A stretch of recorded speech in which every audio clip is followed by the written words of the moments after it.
Hello there, and we are live. See ya, ladies and gentlemen. You are welcome to another episode of the Darlan Claude Show. See ya, guys. I'm just opening my week. It's gonna be an action park week. See ya, guys. Yeah, big week this week. I wanted this guy to join me and Oregon Gunner, but I don't know. I told him in the weekend. I'm talking of Don C, but I Mm. don't know if he will have the time to come in now. But anyway, that's that. Uh, in a week where I'll be welcoming views on sports down to this channel. He'll be coming down here tomorrow. See, Okay. on a week where Arsenal is gonna be facing Dinamo Zagreb in the Champions League. Me and Oregon gonna, leave our footprint all over that one this evening. Um, at a time where Arsenal just threw away a two-goal lead down at the carpet, 2-0 lead down at the carpet against new first rivals Aston Villa. See, Mm.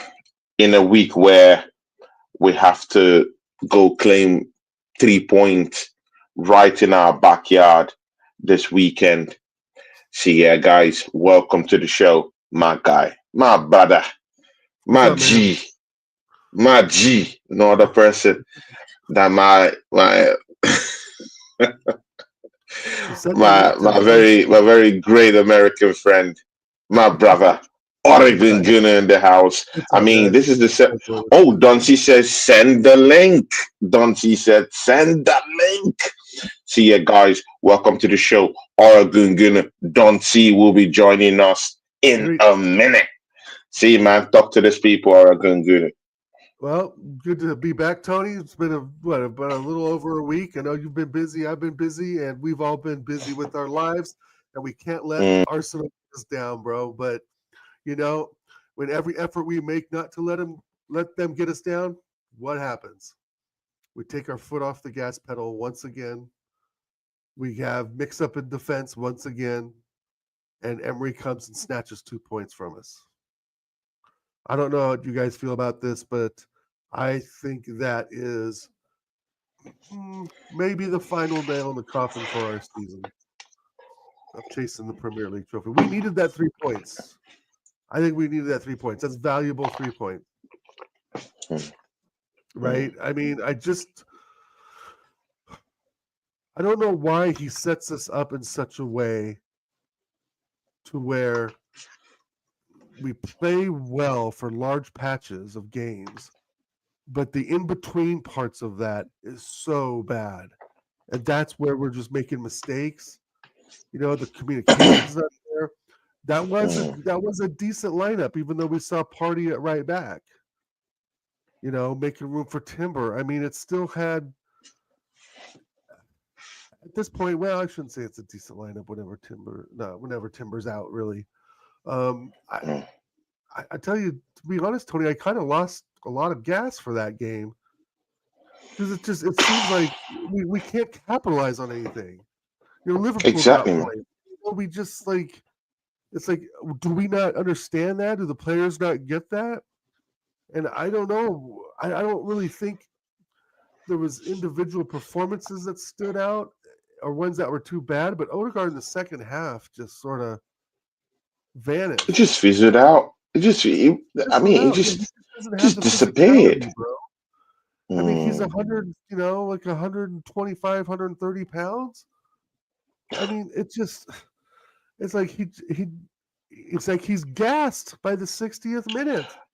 But I mean, they That's told us that what he does. Odegaard really walked on his fitness levels in terms of Mhm. his bulkiness. That I mean, that was the news that was going on in preseason. But I mean, he's still as thin, yeah, as a broom. I mean, like a broomstick.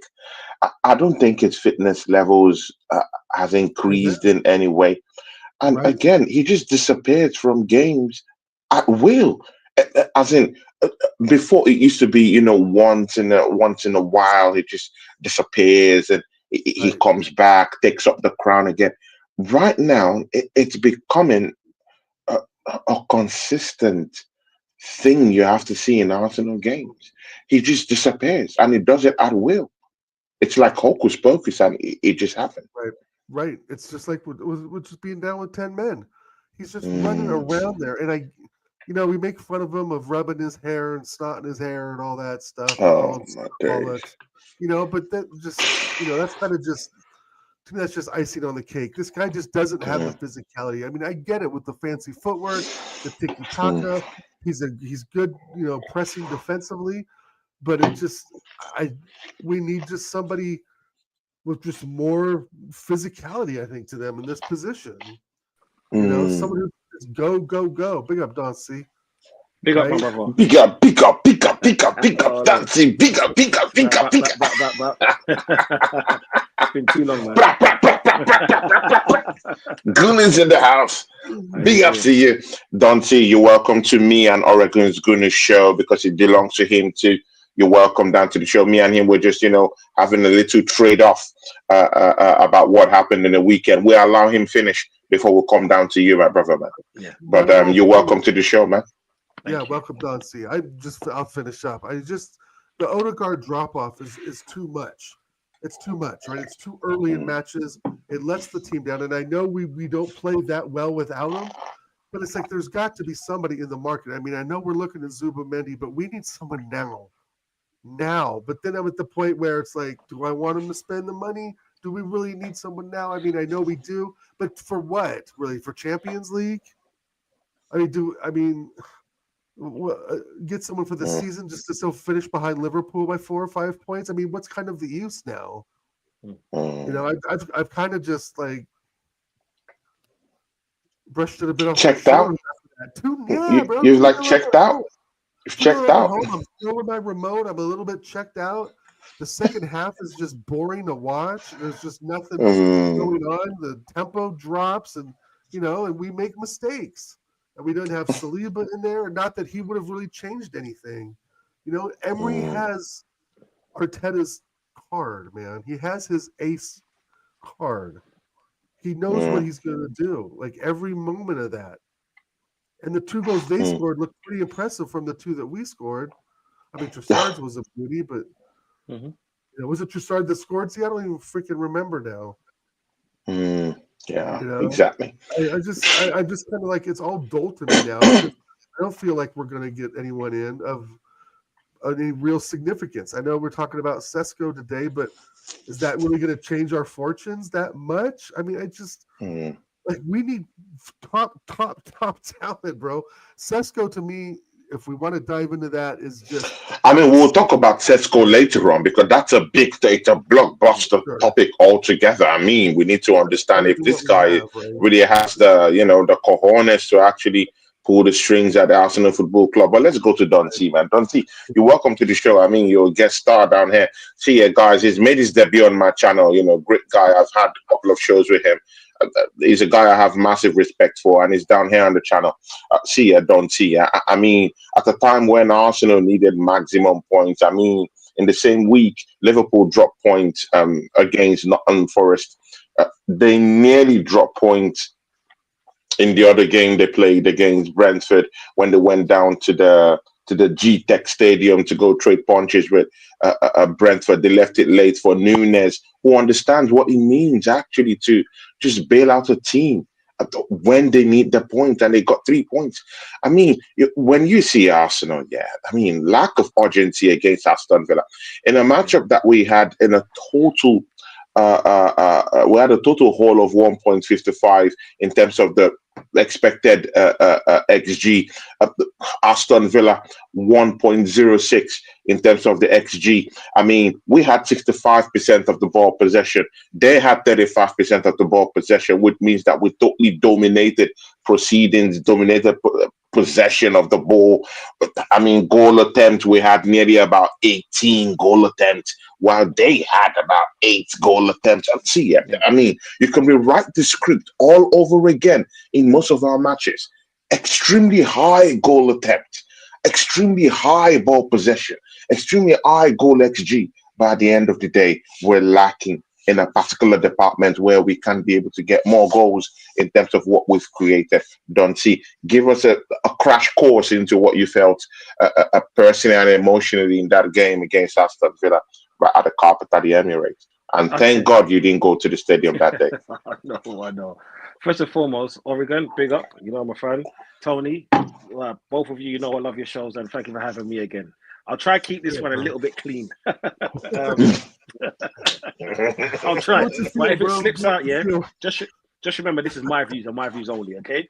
I'll just get that disclaimer right now. With Arsenal, because I was on Flawless's watch along with them, yeah? And in the first half, we controlled the game so much, right?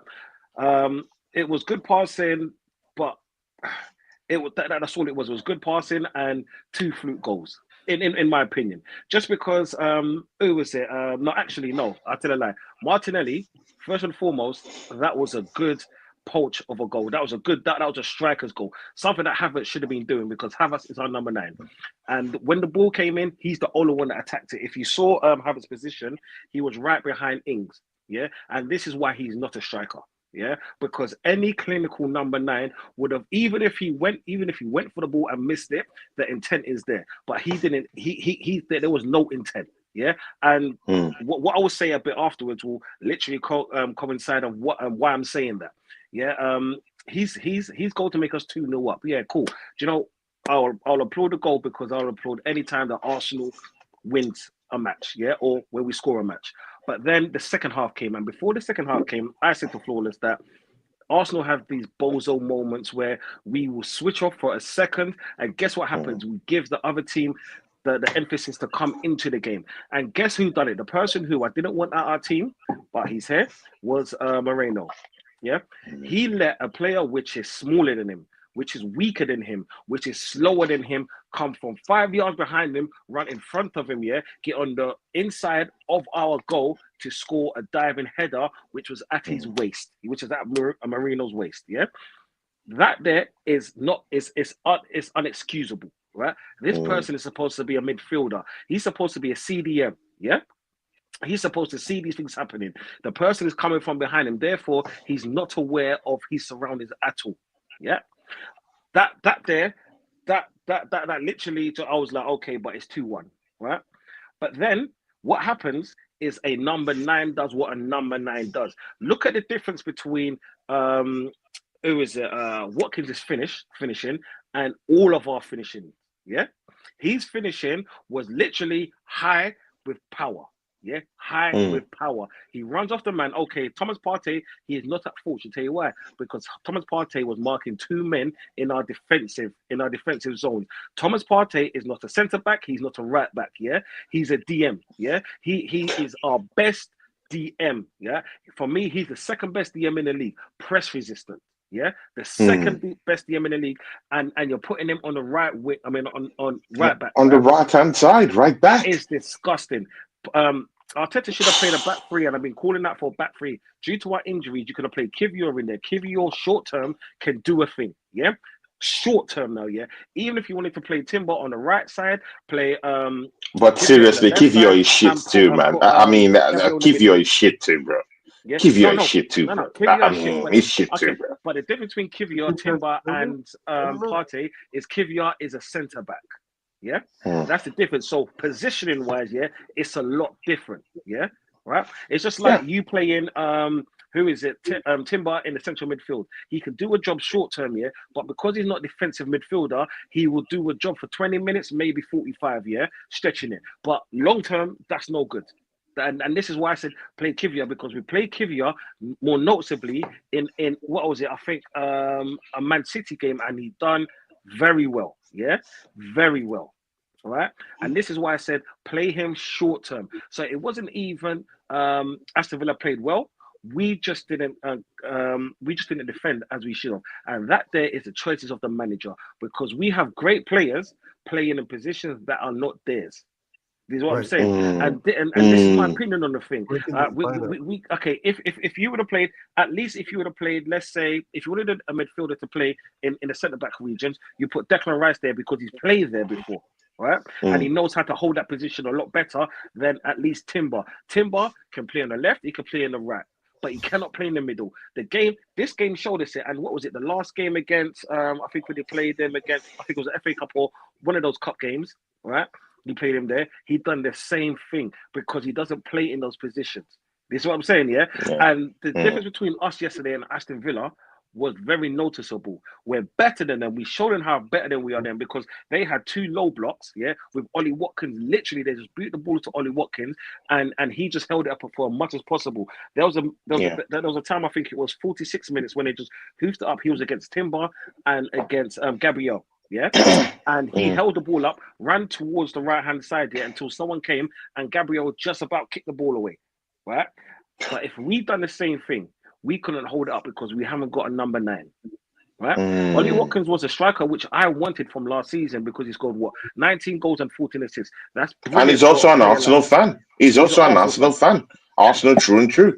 Yeah, and we are having to have mediocre players playing in our team. Like I said, short term, Trossard could do a good job. Off the bench, he does a good job. Yeah, I will never take that away from him. Martinelli, he's not good enough for Arsenal. Let's not sugarcoat. If he's not going to play a number 9 or do the cutting in, he's not good enough. And the only way he's good enough for us here, if we play a 3-4-3, right? That's the only way he's good enough for us. Apart from that, it's not going to happen because it's shown game after game after game. And if you see where his goal came from, he literally darted inside. Yeah, he was in the number 9 position, and when he got his goal, I think it was 2 weeks ago. When we played Man United, I apologize.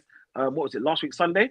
When we played them, he almost scored a goal by Odegaard putting the ball over the top twice. Yeah, so unless you're going to play him in that position, you'll never see the best of Martinelli. Therefore, he should not be there. We should get a player that can play Arteta's system because, like it or not, Arteta's going to be here.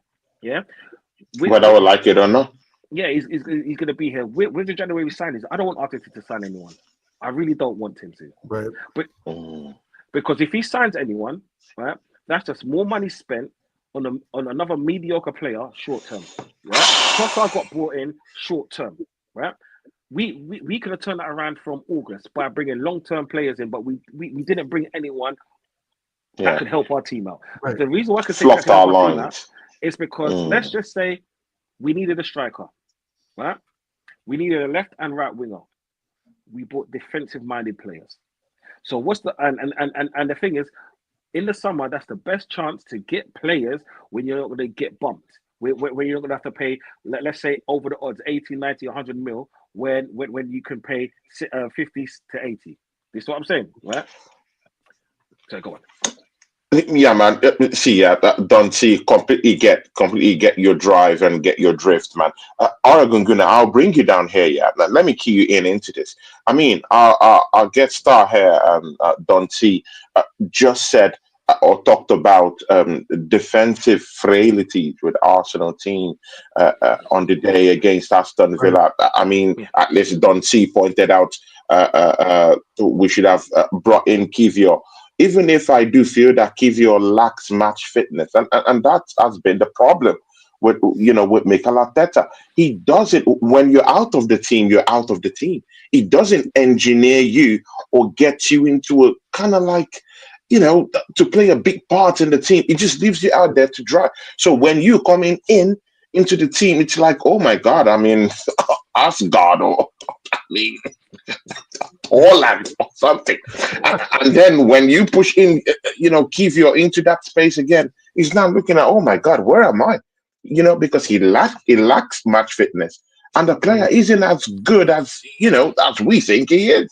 Definitely. I mean, at the time where Don T just pointed out the defensive frailties, Oregon Gunnar, check this out.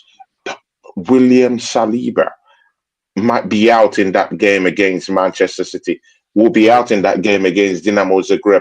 We've lost our henchman at centre-back position. Throw that all away. Arsenal have conceded at least 5 goals in 3 matches. I mean, the 2 against Newcastle, the 1 against Manchester United, and again, we've considered 2 against Aston Villa. I mean, the pride of what Mikel Arteta has built, that people would say, oh, okay, at least he gave us a good defense, right? Good and okay. I don't think he gave that to us. I think he inherited it because he didn't sign Saliba. He didn't did he sign Gabriel? Yeah, he signed Gabriel. Yeah, I think he's I think he signed Gabriel, but you can't just totally give him the credit for that. But anyway, good and okay. But the pride of what he has built is now slowly ebbing away from him. We've conceded 5 goals in 3 games. The best defense in the league is looking sloppy again. Oregon going to take it up from there, and also tie it up to Saliba. Not going to be there for the next 2-3 games. I even doubt if he will be back by February. Well, that's what I mean. Even Saturday, like Don was saying, like just stick QBR in there. Why mess up the spine of the squad by pulling Party out of the central defensive role? It throws everything apart. We know how well Party and Odegaard work together. We've seen it over the last 3 seasons. We know what they can do on the day, and yet he pulls the spine apart. And I don't get why, because essentially it goes into what Don C's saying, the 3-4-3 anyway, because the right back's inverted or the left back's inverted. Sometimes both, right? We've seen them both up there. And at this point, I'd rather have Lewis Skelly be inverted than play Thomas Partey at that position, because at least Lewis Skelly could get back, right? And that's what we talk about Zinchenko going so forward and not being able to get back because he wants to play that killer pass. Well, sorry, Zinni, you're not always the one that can do that, right? I mean, we talked about that over and over last year, Tony. And so we're seeing the same sort of system, but with just different players in it, right? Different pawns being used to do the same system. It hasn't worked now for the last 5 years. You know, I don't know what to say to this manager anymore. And he's scared to make one player off changes like Kibior. Right? Okay, Saliba's injured. Well, who slots in? Another center back. No, let me play around with it a little bit and put Party here. We'll put Timber here, who I don't think's played center back maybe once or twice ever at Arsenal, right? Maybe because we had to again. And also because we don't have the players. They didn't make the signings, but yet we got 3 goalkeepers in 2 months. Right? For what? You know, he'll be on the position getting rid of our best central defender. I mean, some say Gabriel, Saliba. Saliba's one of the best defender, let's be honest. Right? We've called him the Rolls Royce over the last 3 or 4 years. But either way, they're both together in the best pairing, I think, one of the best pairings in Europe. And to strip one player away from that, to go to a club that desperately needs defensive help. I mean, look at what they did look what they dropped a bunch of baloney against Barcelona in the Super Cup. They were up 2-0 and lost 5-2. No, they were up 1-0, lost 5-2. Anyway. All right, Dal, can I ask you a question? Ask a quick question. Do you know how many players Arteta signed? About 8. Oh, man. No, about 26. No. He signed 26 players. Nearly 30. I mean, nearly 30 players. Let me ask you this question, Let me show you how this man thinks. How many strikers has he signed? Natural number 9s.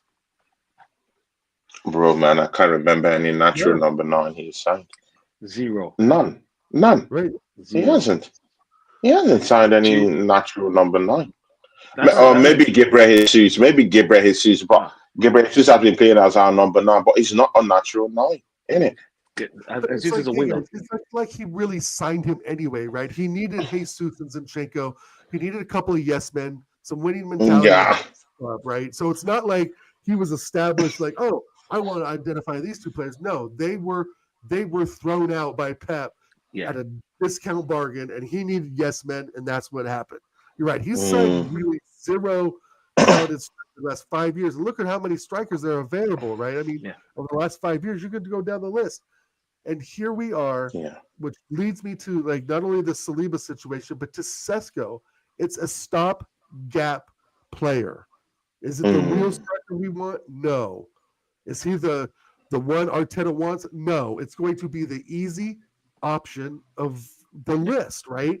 Number 1 has to be Victor Osimhen. Right? I don't know who else he's going to have up there. You know, I mean, I've said Jonathan David in some chats and got laughed at out of the chat, right? I mean, you can put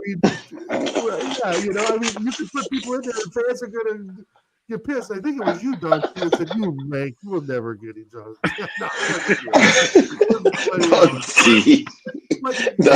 Dante is usually brutal in this type of argument.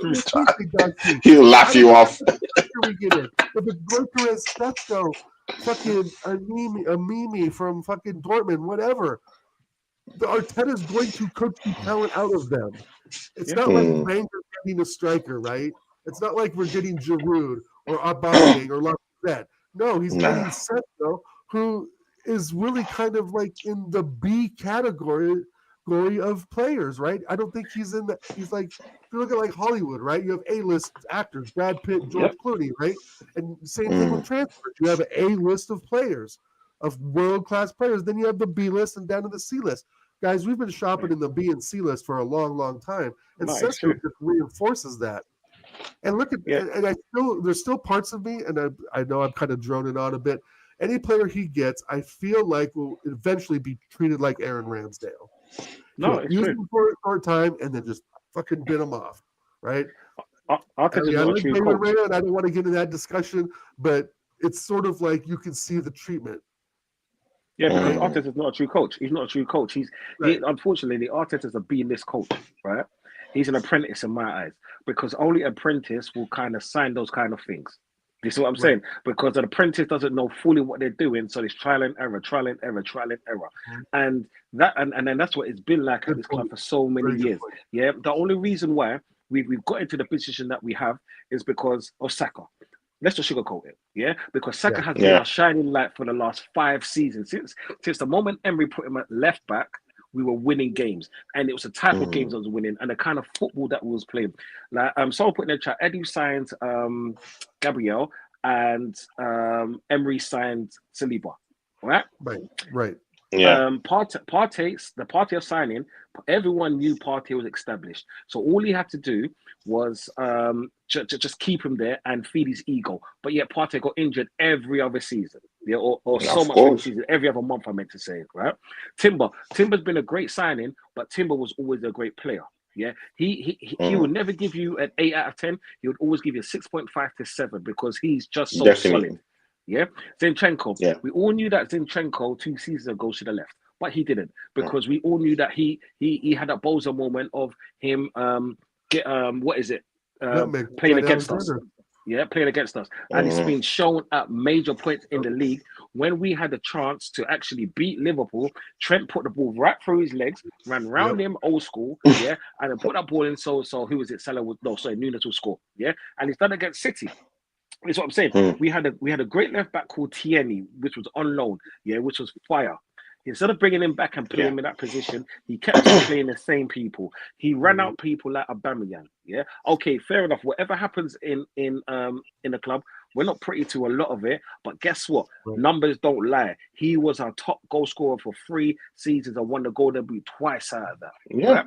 So why get rid of those kind of players? I understand the Özil thing because Özil was on a decline, so we had to go. Right? We wanted to go for Ceballos. Right, when we had Ceballos and Odegaard on loan, then we all said we can't take Ceballos, but we could take Odegaard, right? So that's our second choice, right? The only saving grace that we didn't get was Mudryk, because Mudryk, look what happened to him. Yeah, he's just a Martinelli on steroids. You know what I'm saying? That's all it is. Yeah, Martinelli. Like when people say that Martinelli the coaching is very bad, I don't think so. I just don't think Martinelli was that great.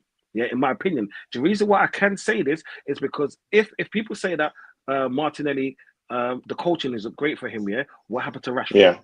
Yeah, because I have to keep the same kind of emphasis. They both had 1 or 2 good seasons and then they fell off. They're certain that it's maybe they're just not that great. Yeah, when you see Martinelli, he always plays like the ball's behind him, so he always has to try and kick it forward, like in front of him with his left foot. So I just believe that when you have a B level coach, you're going to get B level performances most of the time. Have we been lucky to be in the positions that we are? No, because Arteta can only get us to a certain point. His next club, he will actually do the same thing, right? And the next club, he might actually win something after that. I would applaud him because he gave us our first FA Cup in a while, but then when he actually spent 792 mil on his own team using 26 players. That he chose now. Not anyone. He okayed that. He chose. It wasn't inherited. He's on his team. We've had our best points tally, we've had our best goals, and we've had our less goals conceded, but yet we won nothing. Yeah, so everything is null and void. No one cares about second place. No one cares about third place. Yeah, I don't care about nothing unless it's a cup at the end of the season. Right? Because that's what football is there for. Football ain't there to be happy, because then if that's the case, yeah, Southampton being in the season one league, they should be happy. No, Southampton is supposed to stay in the league after they come from the Championship. That's their goal. Just like Arsenal goal is to win something, yeah, because we have spent enough. We are not a small club. We are not a sleeping giant like Newcastle, yeah, like Aston Villa, yeah. We've been a big club within the Premier League era and before. This is what I'm saying. Yeah. So this is why my opinion for Arsenal should be, they should be thinking of higher. And if we cannot get to where we deserve to be, then do you know what? We're on to the next manager. Just like on to the next manager, definitely. Ancelotti is out there. Ancelotti is out there. Guys, see. Ancelotti is out there at the end of the season, out of Real Madrid. I mean, he just told Madrid, I am going to 100% resign at the end of the season. Tony, guys, what are we talking about here? What are we talking about? When we got Arteta, look how stupid this club is. When we got Arteta, who went to Aston Villa? Ancelotti.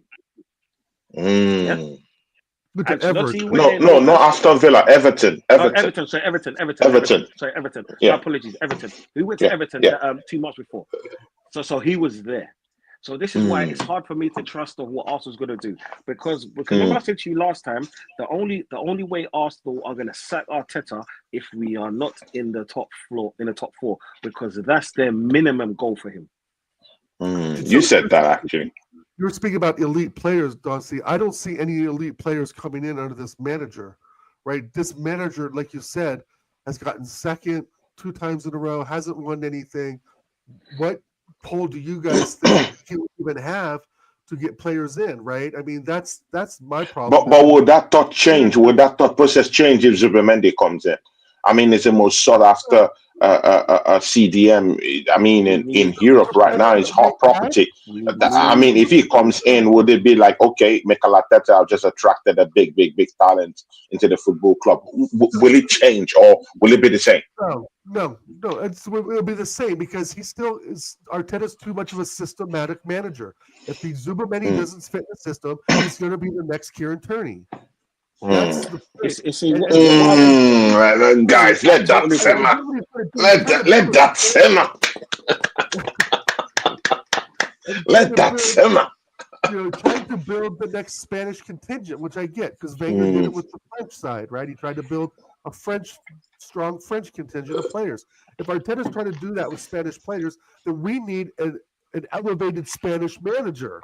We need, like, out of the B-Tech list is what Don C is saying, because I don't think we're getting players on money only, money in a project, right? Does Zubimendi really want to come to Arsenal? I don't know, but it's money in a project, right? So he's being sold on something that, to be honest, guys, is fucking bullshit lie anyway, because we're not going anywhere. So you can tell Zubimendi about the project all you want, but the fact of the matter is there's no success at the end of the project, and that's why he can't hide. And that's why, I mean, Zubimendi's not big name, but what if he's a donkey? What if he's just a Mourinho part 2, right? But if he goes to Liverpool, you can kind of see, okay, there'll be something there, because he'll be properly coached and he'll be in the team of winners, right? And that's the thing. I just don't trust Arteta with the money and making the right decisions, right? I just don't think Zubimendi is great. That's not what we need. We need a striker. We need 2 strikers, 2 wingers, 2 central midfielders, and a left back. That's what I feel we need, and now maybe. And again, if Saliba leaves at the end of the season to Real Madrid, of which I think it's a big possibility he leaves the football club, bro, we might be on the verge of needing an extra backup central defender, probably that will come in place of Calafiori, because we're not sure about Calafiori's fitness levels, right? I mean, you spent up to nearly I think 50 something million pounds, bringing in Calafiori into the team, and he's not even a consistent feature in this team. See, yeah, guys, let's take away all this, throw that all away. Let's talk about the controversies in that game. I mean, we have a certain guy who is the number 9 striker for Arsenal Football Club in this team, Kai Havertz. I mean, Dante has come to blows with me on this one. I mean, I have another partner of mine, Oregon Gunner, he's trying to take my teeth off, because of my, because of me mentioning this guy's name, Kai Havertz. I mean, guys, 13 goals scored, and then this season he scored his 13th goal in that game. Oregon Gunner Dante, a goal that Merino scored, a goal-bound goal, and somehow the trajectory of that ball somehow shifted because it's kind of like just either touched or Kai Havertz obstructed the flow of that ball and it went straight into the net. Where are we on in this one? Because, I mean, I've seen some Arsenal fans say, let's don't talk about it. And I don't agree to that. I mean, because lots of decisions have gone against Arsenal this season, and it's turning into a leitmotif. That's a technical aspect in literature, but I mean, it's becoming a continual process now for us to actually ignore. To you, Oregon Gunner, was that a goal? Yes. If your arm is tucked, that's the law of the game. If your arm is tucked, it's not outside your body. His arm was fully tucked. He saw the ball. He was trying to avoid the ball. And to me, to be honest, I've looked at the slow-mo as many times as the next guy. To me, bro, it really looks like it hits his side. It looks like it's really hard to tell. And I give as much as we go off on the refs, you're a ref, Jez was a ref, right? That happened so fast, right? So fast. So fast, right? And the Premier League, you're talking a ball being hit at 85 miles an hour sometimes, right? Mourinho absolutely put his laces in through it. And big up Marino trying to get the last goal. I thought it was, hey, he's doing something, right? I mean, he's doing something. He's trying to contribute. And he hit the post, too. So, hey, at least we can say he was out there trying to win the game for us. But besides that, number one, it looks like it hits underneath his elbow. Or if his arm's tucked, it hits his arm. Or we know his arm's tucked. There's no denying that. But it also looks like it hits his hand, right? And if his hand's out, right, it kind of looks like it glazed maybe his knuckles too. But if a player's doing this, they're avoiding it, Tony. And that's where I get mad at VAR. VAR spent less than 10 seconds on that fucking call, right? But they'll spend 2 minutes and won't draw lines on, an offside. On a Liverpool game or on a Man City game. I mean, this is crap. What is going on here? I feel we got robbed in that. I do feel we got robbed, and I know we got robbed in that decision. I mean, but that I don't know, bro. And I get it. Other YouTubers, our friends in the chat, we all have our different opinions on the refereeing. But when a player's moving out of their way and they're pulling their arm in, by the law of the game, that's not a handball. If his arm that's not an handball, bro. Not a handball, right? That's the law of the game, bro. And do I feel we were robbed? Yes and no, right? I don't want to put it all on the ref, but his arm was tucked, right? If his arm was tucked, that's a handball. The arm tucked, right? And again, it looks like it hits his side. It looks like it's just below his arm. As VAR just looked at it, like I said, for 5 to 10 seconds and said, no, play on. I said, no, play. What is going on here? What is going on here? I mean, but I'm not. Bro, see, I've seen lots of inconsistencies with these guys here this season, and it burns my heart. I'm not going to tie up everything and say, oh, it's the refs that has caused this downfall for Arsenal. No, we've caused it with our own hands. We're the ones that failed to convert these goals. I mean, if you check in just that Newcastle and Manchester United game, we had nearly about 49. 49, yeah? 49 chances, agree, yeah. 49 shots, and yet only one goal we converted in those. So it's clearly an Arsenal problem. But I mean, there's sometimes where you need that element of magic, that element of luck somehow to just go your way. And in this type of instances where Arsenal somehow should have this kind of luck stripped away from us by the referees and the VAR, that's what I'm not having. That one I'm not gonna have it. That was a clear goal. Dante, give us your options to that. How do you see? How do you see? Do you And know I this? know you don't like. Dante. This is just a caveat. I know you don't like Kai Havertz. I mean, I get it. Yeah. I get it. But I mean, just remove, just remove that shadow of doubt on him. I mean, let's look at this holistically. You know, in my opinion, Can't see by the laws of the game. The laws of the game. Okay, I was a Sarcasm City TV, yeah, and because I was on a live as well with them, lot, as the Arsenal representative, I thought it was a goal, yeah. I thought it hit his belly, right, and went in, because anywhere else on the field, it's like if you get fouled anywhere else on the field, it's a free kick, and if it's in the box, they don't say it's a penalty, right? I think the same kind of thing happened here. If this happened anywhere on the field, yeah, they will say play on, no. But what I believe was because a goal came from it, right? This is why they scratched it as a handball. I don't believe it should have been a goal, but then that's my opinion, right? Yeah. The reason why I'm not going to get onto rest backs, because last season with that handball that Odegaard did, they said no, there was no handball, and he put his hand that was a clear handball, bro. So that was a clear one. And my thing is, our refs are so piss poor in this country. We all know they've got an agenda, right? We all know this. We like if you can remember Mike Riley, Dean Riley from back in the days of the Arsenal Man United games. We know, yeah, that refs hate us. I will never say.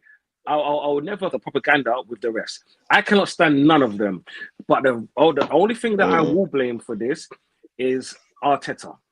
The reason why I blame Arteta and this Arsenal team is because if we would have controlled the game a lot better, if we would have scored opportunities, and not just this game, things matter. Things like this wouldn't matter. Yeah. So regardless of what I think or what I feel of how the situation happened. Yeah, because I do think it should have stood. But do you know what? If we would have finished off, because we had plenty more opportunities before. Like it's like this year, when we substitution in 97 minutes, one substitution. Yeah, and he brought on Sterling. Right? The reason why he had one substitution is because we had nobody offensive players on nobody. Do you know how pathetic that sounds? Okay, just remember no one. Arsenal Football Club. Guys, Arsenal Football Club. Reece Nelson's this is shocking, bro. It's disgusting. Arsenal Football Club, the third largest club in England. Sterling. Come on. One offensive player. Give me a break. One. Are you hearing this? One offensive player. Yeah. We would have played, as like I said, with a back three or sorted out the four at the back here by putting Kivior there. Guess what? We had Partey to put in the middle. So do you know what happens now? We could bring a Moreno off the bench, right? Yeah. And maybe he will look a little bit better against tired legs. But yet, we started off like this. So who am I going to blame for that? Arteta. Yeah. So when we're not scoring, where we're not doing these kind of things, when things like that does happen with the ref, yeah, and it's a contentious decision and it doesn't go our way, people want to blame the ref. I don't want to blame the ref because over 97 minutes, we had opportunities to make a bigger cushion, right? So if they do get those 2 goals back, yeah. So now all we need to do is see off the game so he can bring on those 200 defenders that he's got on the bench instead of bringing on Sterling. Exactly. Abysmal game management. Oregon, Dante. Yeah. We also have to bring into the forefront Mikel Arteta's lack of game management. Exactly what Dante is saying. the game management in that game against Aston Villa is null or zero. Because when you two go up, yeah, chill. What is this?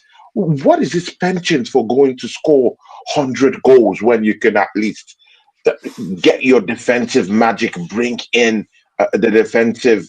I mean, what you have in the defense down there in the bench, and bring them, out to come and help you out, shore up your defense, keep it compact at the back. I mean, it's not like Mikel Arteta hasn't tried to do this defensive 101 before. He's done it before, and he's achieved something. What is it about this thing? You score 2 goals, and then you want to keep going like this.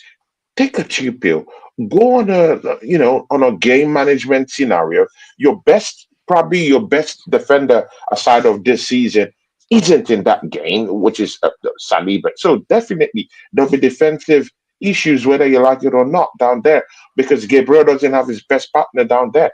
So you just have to bring in the reinforcements, keep it compact, latch onto some certain balls. Don't allow Aston Villa get into some certain positions. That's what he should have done. Keep it compact at the back. Bring in the reinforcements you have on the bench.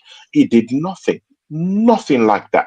Total zero, abysmal game management, and that's my criticism of this manager. It's not like I just want to hate. People know me. People that really know me know me. It's not like I just want to hate on Randomly someone. hate you. But Right. I mean, this is clear to see.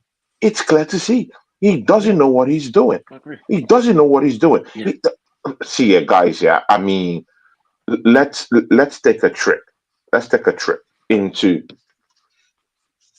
striker or attacking reinforcements. But just before that, because everyone now is totally blaming Mikel Arteta, and I think that's already a given. We already know it's Mikel Arteta. How about Mikel Arteta himself? Mikel Arteta has come out in press conferences, to my glorious surprise, because he has always backed this board. Now the story has changed. He's now outspoken in about three instances I've seen in about 2 weeks. He's come out and he has said, "Hey, despite us not getting the win, I actually still love these players."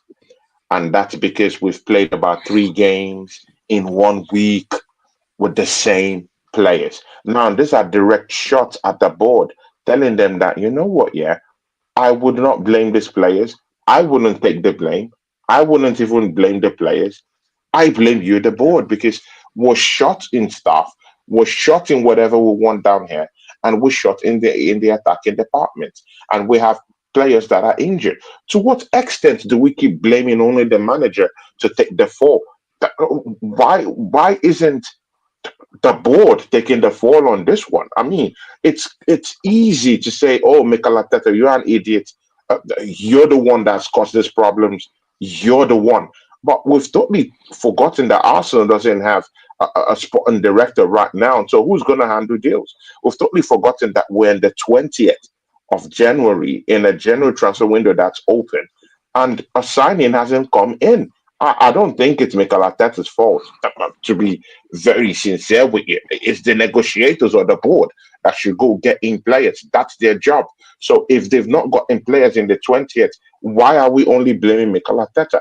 And again, if Mikel Arteta is also 100%. saying, "Hey, board, you've not given me," throw away that this manager has failed. You have not given me enough.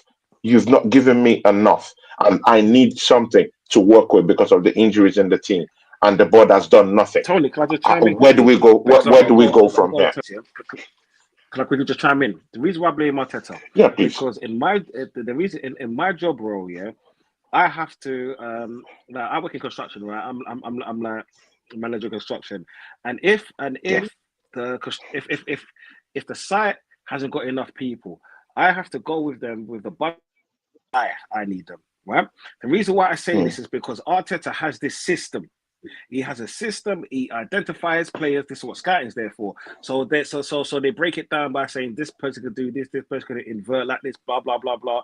This person, whatever. Yeah. So he has the final say on who we buy. the final say who we buy because he's got that clout and he's been there long enough. This is why they bought Declan Rice in.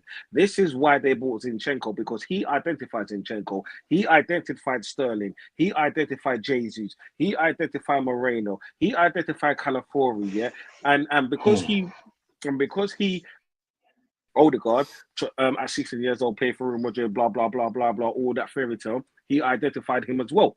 Yeah. He identified Timber, so the board is backing what he identifies. Yeah, in the many players that we could have gotten. Right. So and then if he okay, let me try to put it as simple as this. Yeah. Arteta, I don't trust Arteta. First, he talks about football. Then he talks about rest decisions. Yeah, when we peppered the goal. Yeah, and now he's talking about not having enough players. Yeah. Okay. The ball, that's bullshit. Him not having enough players, that's bullshit. Us peppering the goals and we should have won a game and wants to blame the ref, that's bullshit. To do a night to put away the goals in the ball, then all three of them will be null and void. If we bought more players instead of within the 26 players, bought a lot more attacking players, yeah, good attacking players instead of buying constantly defensive players, we would have scored more goals. Proof is in the pudding. We lost Reece Nelson. We lost Smith Rowe. Yeah. And what attacking players did we replace them with? Yeah. So can you imagine? That's 10 goals. But again, we have the smallest squad in the Premier League. We have the smallest squad in the Premier League. To be very sincere with you, we have the smallest squad in the Premier League. I mean, if a failed manager is saying I don't have enough resources, then we don't have enough resources. I hear you. Is the blame? I think is the blame.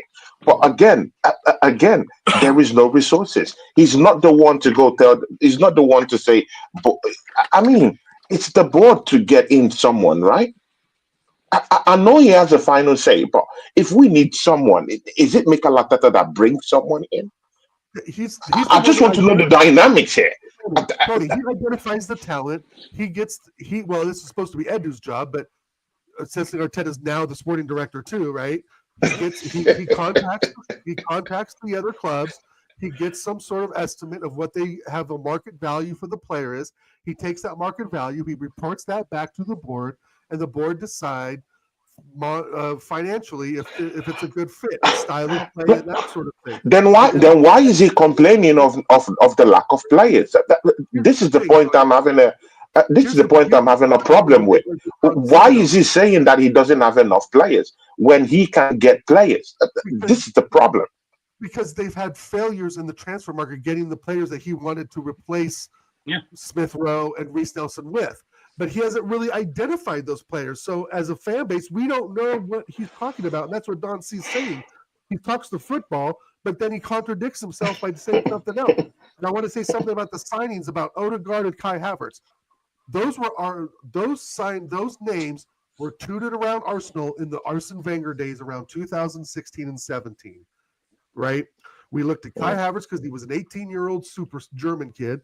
Odegaard we know about because he was the traveling Norwegian kid that Arsenal had their eye on for a long time.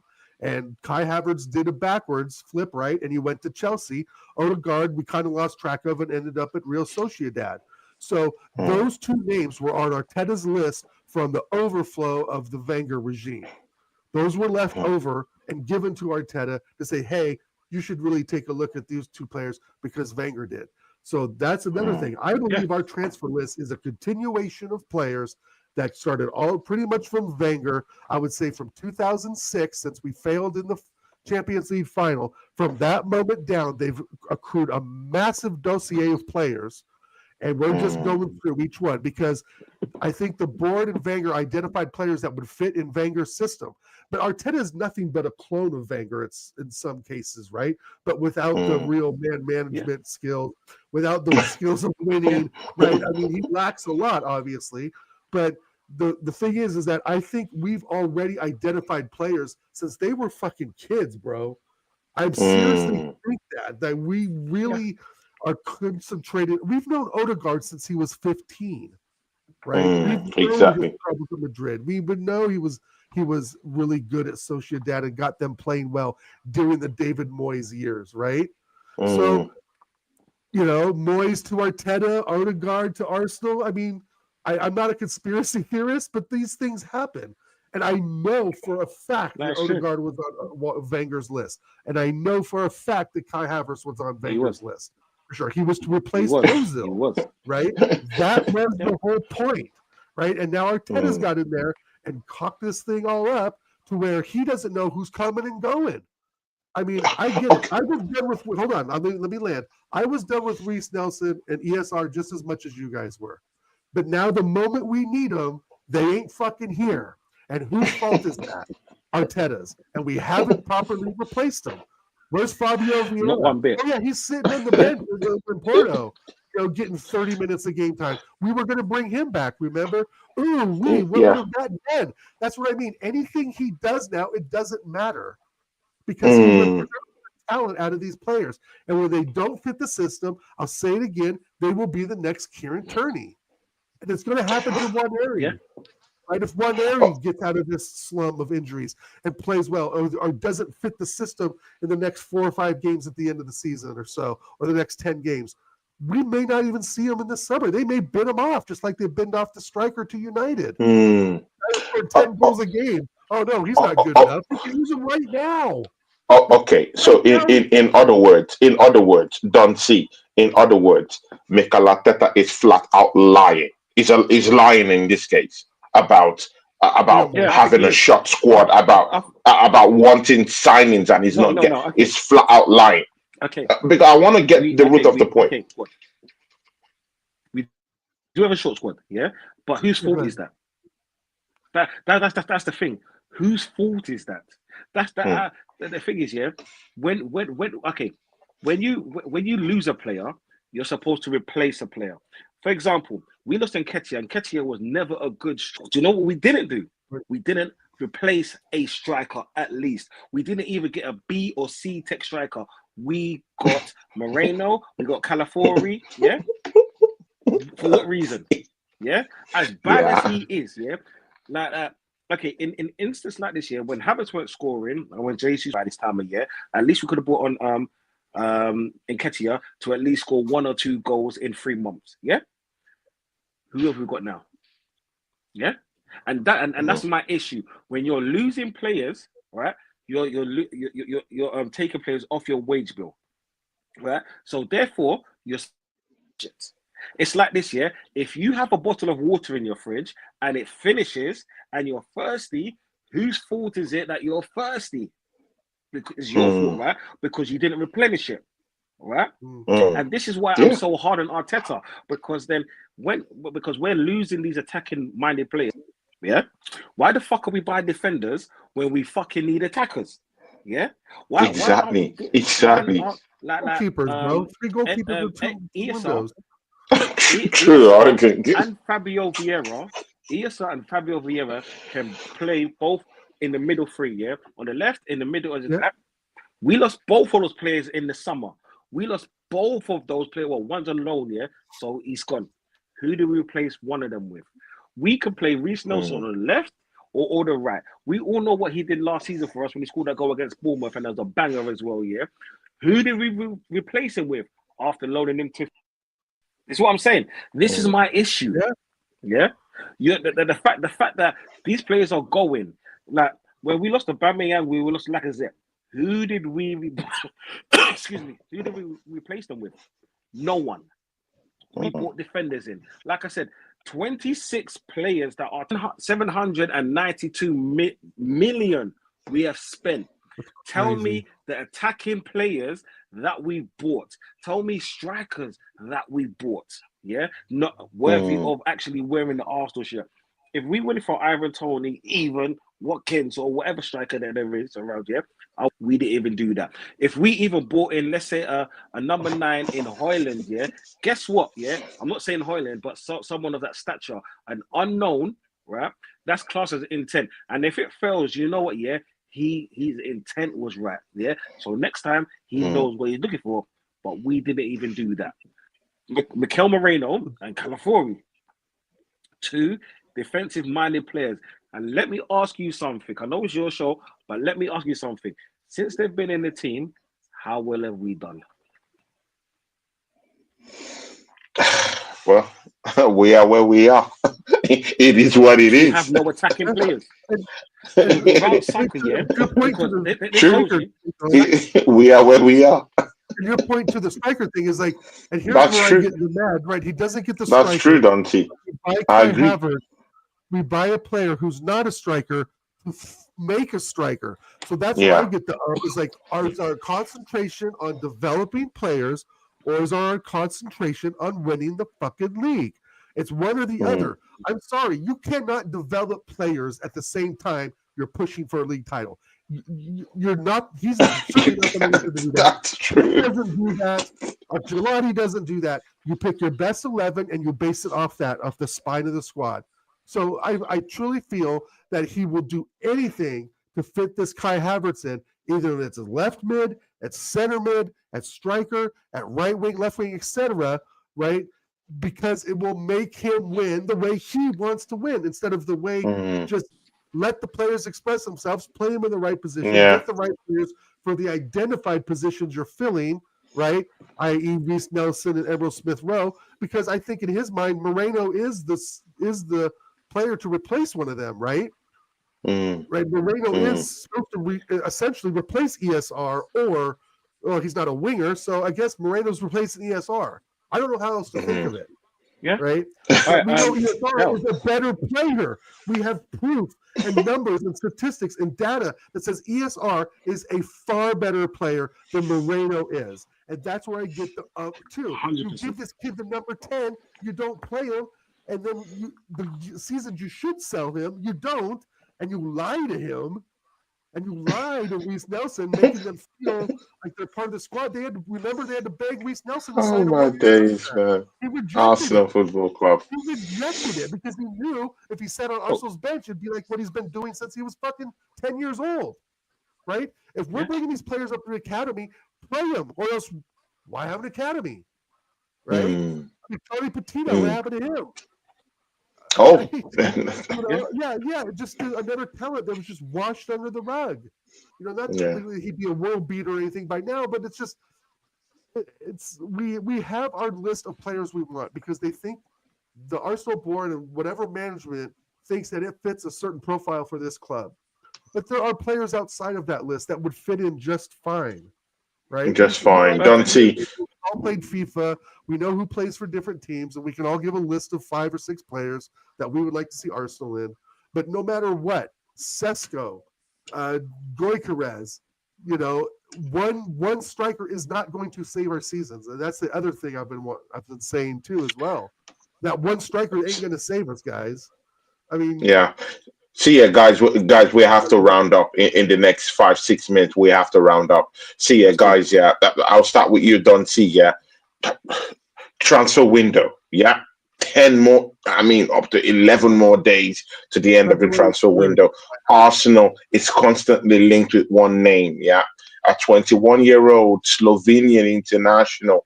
I mean, this guy plays for RB Leipzig in the German Bundesliga last season. No, this season he has about 8 goals, 2 assists. The season before, he had about 14 goals, 2 assists in about 31 games. The season before that season, he got about 16 goals with 3 assists, 30 games played. I mean, the number speaks for itself. I mean, it's not totally up there, but it's just 21-year-old. He's tall, he's 6'5". He's tall enough.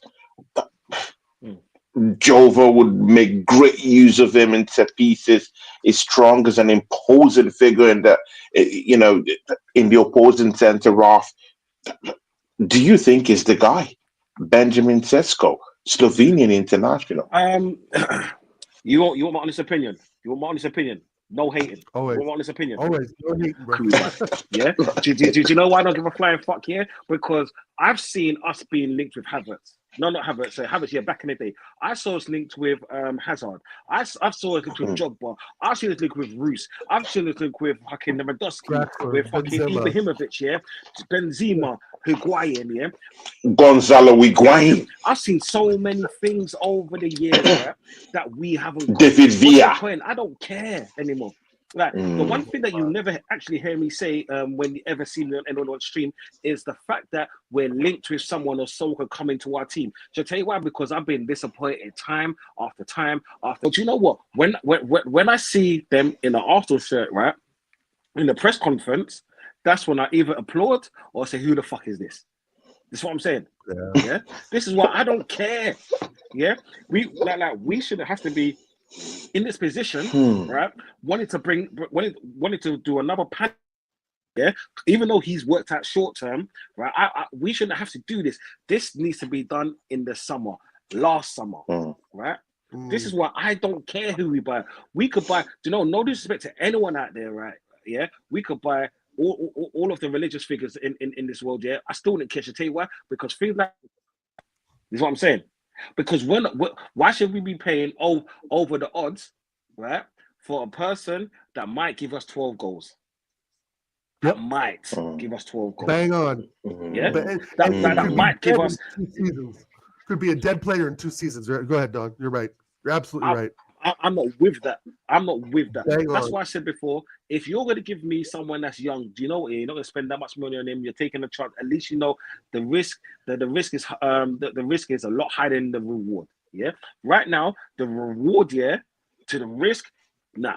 I don't want to hear it. Exactly. What I'm saying, money. Do you know what that means? That means that they trust him even more. Yeah. At least he's going to give us more money. It gives people like me hope that he's going to come out in the summer. I'm hoping that we drop out of the top 4. So I don't care about Champions League. The reason why I don't care about Champions League is because if we have Champions League, that means he's going to be there next season. He's going to be there next season. Right. But I want Champions League because I love this team. I want to support Arsenal. Bro, I know we have differences in this one. But, when we were out of the Champions League, I needed bantering, bro, man. Being bantered by these Chelsea folks, yeah. I mean, people that didn't even start watching football before, bro, maybe I was even playing football before these guys were born, start mocking me about not being in the Champions League and all that nasty stuff. I don't want to hear that. See, Don, see. I can tell them. I don't know. What I say, I've got a gold trophy. Where's yours? I don't care about people mocking. What I care about is Arsenal, doing Arsenal things, and that's winning. And right. if we have to sack this manager to fall out the Champions League for 1 season, just remember, because we're going to be back, right? 1 season, I will take all the banter that everyone can say to me. Should tell you why. I'm happier. We're going to get back into the top 4. And guess what? We have a squad that can actually win cups. We have a manager that's not going to go out of one cup competition than another. He is like he's the beginning of his career is like Wenger in the end of his career. Make that make sense. Exactly. Yeah. Make sense. I got to disagree a bit on the Champions League because if he wins the trophy, it goes into Arsenal's trophy case, not Arteta's trophy case. Yeah. Right. I understand we get the win for that, but at the end of the day, what we would really want to do is fire him immediately that he wins the Champions League because he ain't going to defend it. Right. That's what I would do. If by the grace of the football gods we get in the Champions League final and we win it 2-1 or something. Man can't coach. How is he going to win the Champions League? It's got to remember, guys. It's Arsenal's trophy. Arteta's trophy. It's Arsenal's trophy. It belongs in our club case. It doesn't go to his house and go put up with his other bullshit medals, right? The thing is, community shield and all them good stuff. We would fire him the day after lifting the trophy. If we lift the grace of God, we lift the Premier League trophy. If we win it by 1 or 2 points, and he lifts that trophy, we fire him the next day because it's about continuation, right? And that's the other thing we've gotten shit for too from Chelsea fans is we haven't continued anything since the Invincibles. Nothing. So just before we go, Oregon Gunner, yes or no, Sesko Benjamin, do you want him here?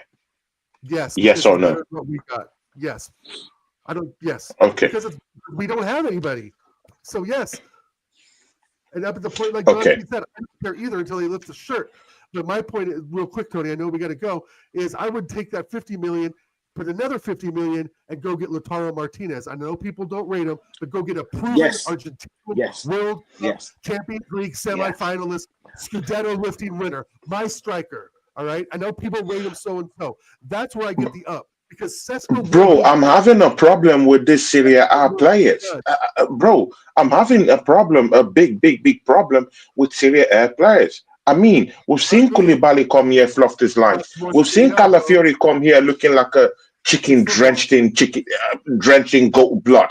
Bro, if we go bring that Lautaro Martinez, bro, I don't know what's gonna happen. How about getting, a striker, even here, Durant, guys, Durant. How about splashing 160 million pounds on Isaac?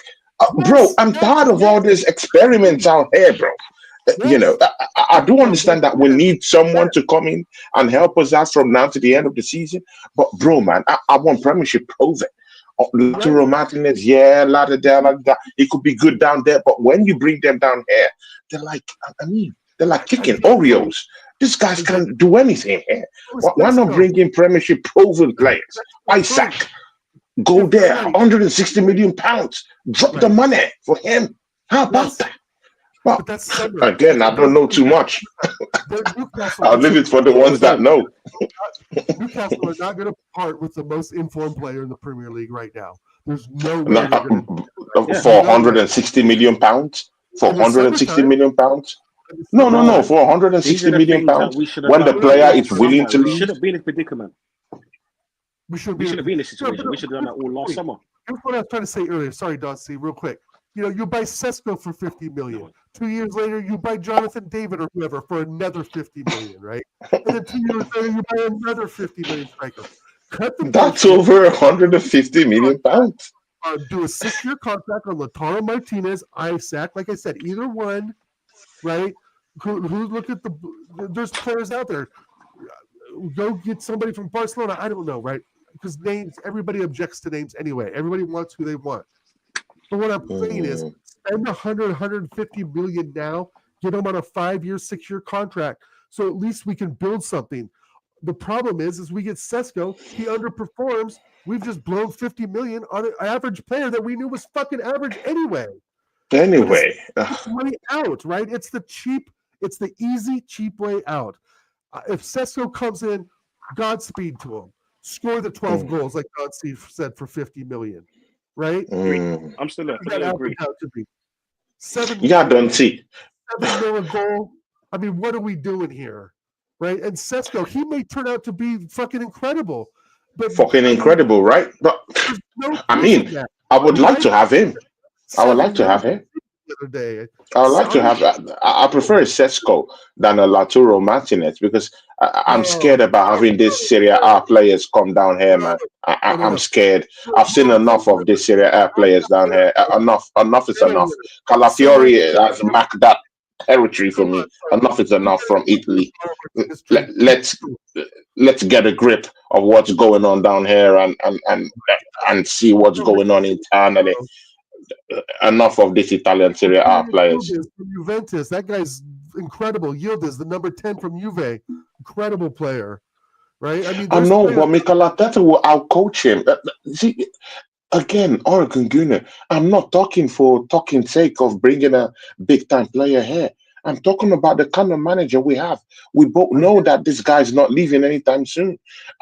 Do you think Lautaro Martinez will fit into what Mikel Arteta wants? Because we all know he's very, very obsessed with his style of play. I mean, with his formation. I don't think Mikel Arteta's formation is built to enable a striker succeed in that role. So if you bring in someone like Lautaro Martinez without no dribbling skills, he's not really that kind of dribbler. He's a fox in the box. He's not that kind of guy that would dribble. He's not a dribbler. He doesn't have certain technical abilities, like I would say of maybe, I don't know, but I just don't think he's a total out and out striker. I don't know, but that's my opinion, man. Maybe I'm wrong. Dante had to bounce, apparently. Yeah, Dante has bounced, but Oregon Gunner, man. What can I say? We can disagree on players, but when you start talking 100 million plus, right? You're talking a whole caliber of player. 50 million for Sesko or 62 million, or I think I saw 62 to Lautaro Martinez is a massive jump, right? And I get what you're saying. Yeah. If you don't get the 100 million Martinez, then you might as well get the 50 million Sesko, right? Because now you're paying money for goals, right? You could divide the 60 million, and like Don C said, for what, 12 goals? So you're almost spending 1.2 mil for a goal. Like what, right? And that's a very good way to look at it.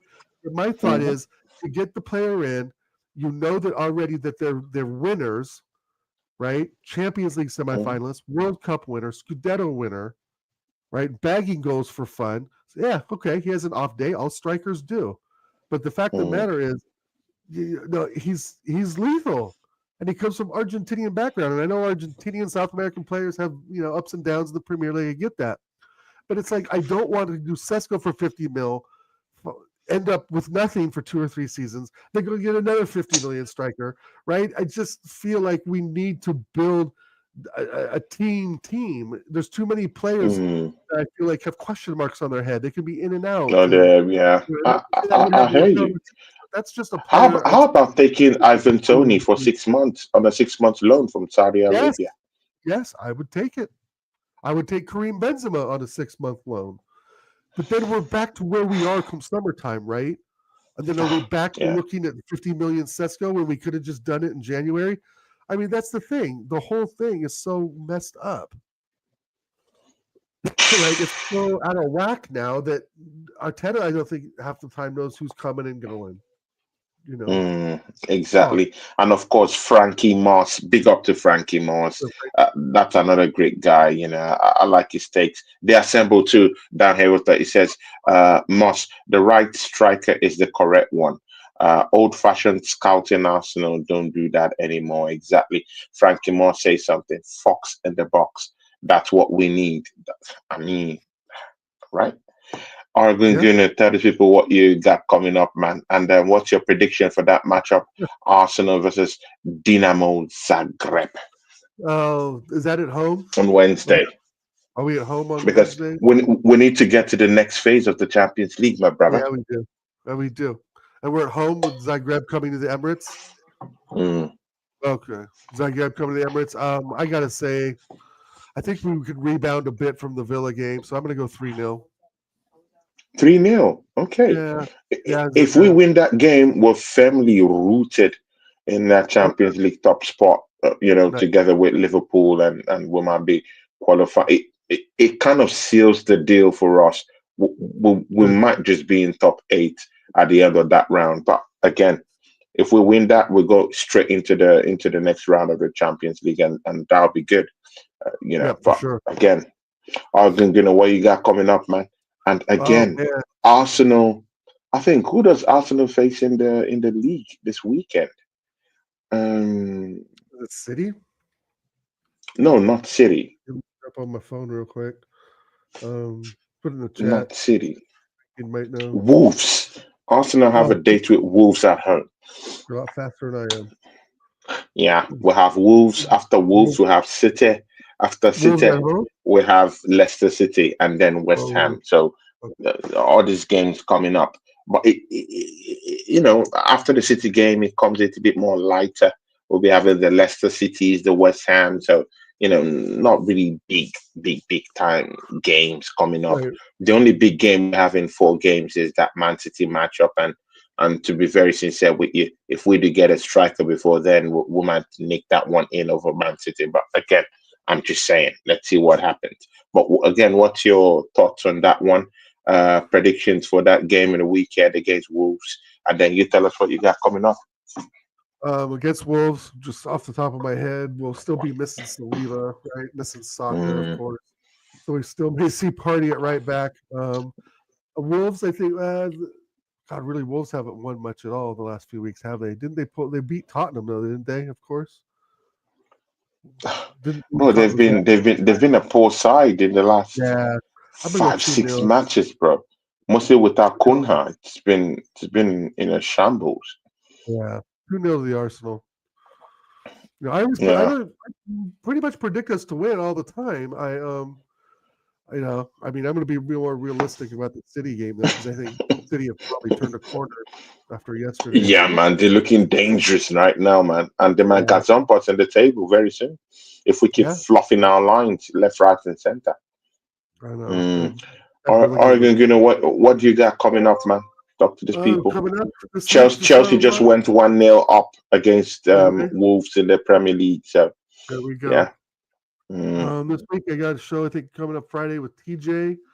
I've got TJ Warren. I've got a birthday coming up on Thursday. I'm not going to tell you how old I'm going to be, but yeah. And then see Wednesday. I don't know. I might hop on with somebody like Yeti or Jez if they're available, but I have a big lunch meeting thing I got to go do on Wednesday. But yeah, other than that, with the birthday coming up, that'll be fine. Wolves, we got on Thursday, right? I have to remember that. We need 3 points. This Wolves game now is very, very important, right? After the mess up at Villa, I wouldn't be so nervous about it. But yeah, we absolutely need 3 points now. But yeah, I'm with TJ and the American Idiots every Friday at 9 p.m. UK. And yeah, that's my schedule for the week. And just keep working. That's the schedule for the week. Yep. Yeah, big up to you, Argun. Thanks for showing up. I mean, it was an action-packed show today. Me, you, and Dante. I'm even thinking we might even bring in Dante again to, because I like the whole,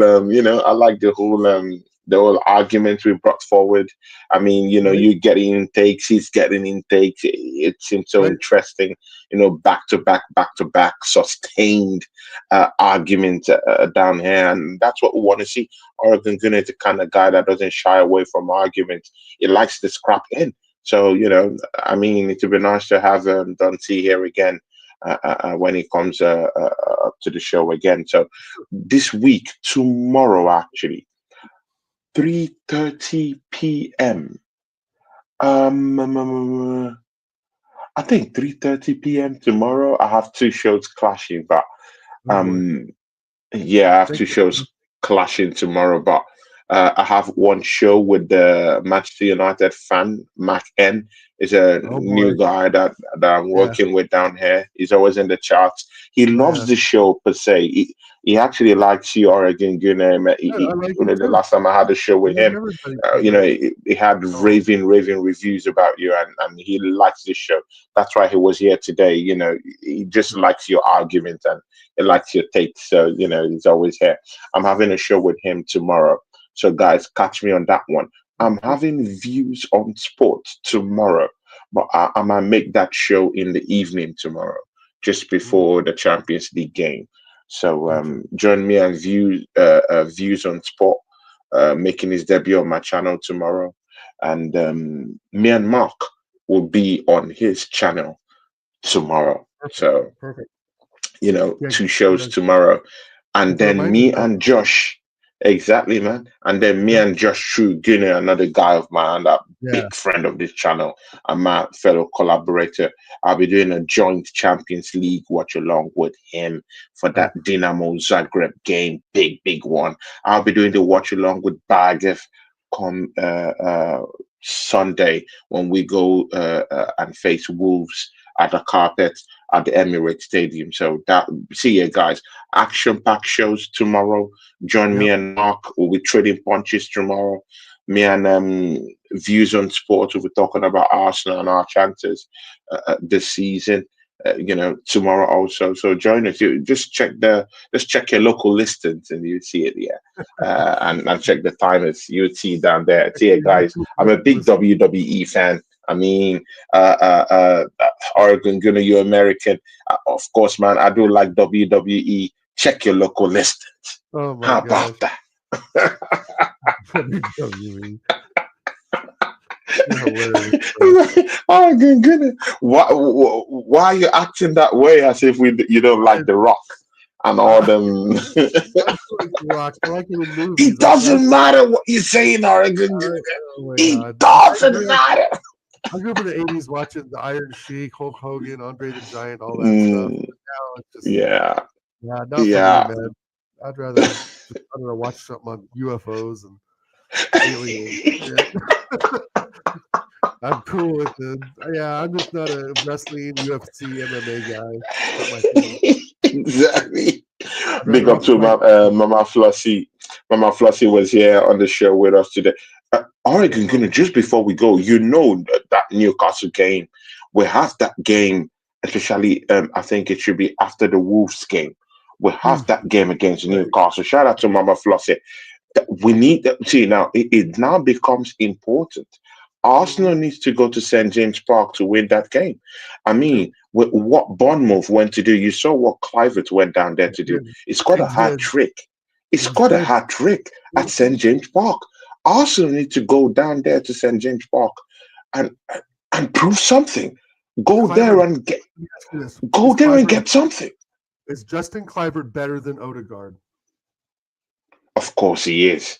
Well, of course he is. What are we talking about? Of course he is. With this form he has now, he just scored a hat trick down there. Bro, he's better. He's better. He's better. He's better. So, but again, it still doesn't matter. We need to get down to St. James Park because that's the only bit of silverware that we might even lay our hands on this season that's staring us like a barrel on the face. So right now we just need to go down to St. James Park, get at least 3 goals in, smash them up down there, and get the win. If Bournemouth is going down there and finding it easy to score this kind of goals here, if you see the goals, banging goals, if these guys can go down to St. James Park and get that kind of result, why can't Arsenal do it? And they did it with all of Newcastle's fighters. Isaac was there. Bournemouth aren't trying to score the perfect goal every time they get the ball in the final third. They just try. They just shoot. They just try. Those 2 goals were incredible. Why can't Arsenal do it? Oh my goodness! Yeah. Oh, I know. It's hard to watch, man. I know when I saw respect Mama Flossie, but when I saw that Bournemouth score, I just about shit the bed, bro, because I was like, what? But you look at Clivert, that's his second one this season. And that his value is going to go up, and he would fit in fine at Arsenal. We won't get into that. Next week we'll talk about next week.